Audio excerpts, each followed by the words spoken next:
立法院内政委员会今仔搁在排审选罢法的修正草案，国民党的立委透早就占领主席台，民进党的立委是互关伫外口，双方嘛冤家相骂。伫国民党的调集委员徐欣莹，甲相关的条文念煞，就宣布讲初审通过，交付协商，9:03分就宣布散会，互立赢是非常的不满。 两位立委互相毒杀，连媒体也袂顶袂当。立法院内政委员会伫16排审选罢法部分条文修正草案，国民党团伫早起就甲立法院红楼2楼占条的，甲边的铁门锁起来，用长刀堵掉的，并且用保鲜膜甲内政委员会门口封起来。另外这边是用人墙挡掉的，只个互艺术人员入去。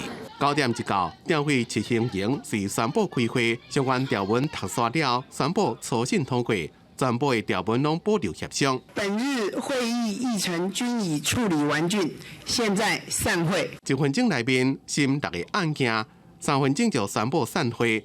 其中包括立委柯淑珍所提出的选罢法第90条条文修正，要求罢免的票数才会悬过当初当选的票数。 互人质疑争议性伤过大，内政部长老世芳发话讲，袂当安尼修法。强制要修法，只会增加这个朝野政党之间的不信任与争议性，那可能对社会上的民意呢也不好交代。内政部加中选会官员拢被当伫咧问话，民进党团抗议会议无效，但若国民党是讲这是不得已的，袂当互国会拢停遐无叮当。针对这种国会搞戒严。 锁门来开会，1分钟没收民权，强力的谴责。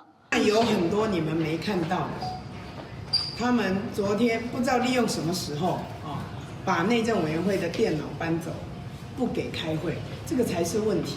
今天会这样也是不得已的。议事有没有效？大家去看议事规则嘛。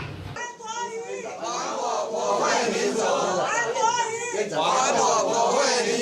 30外位民进党团的成员由干事长吴思瑶带头，直接冲入去立法院长韩国瑜的办公室表示抗议。在过程中，有另外的立委也直接到秘书长周万来的办公室，双方经伫咧遐。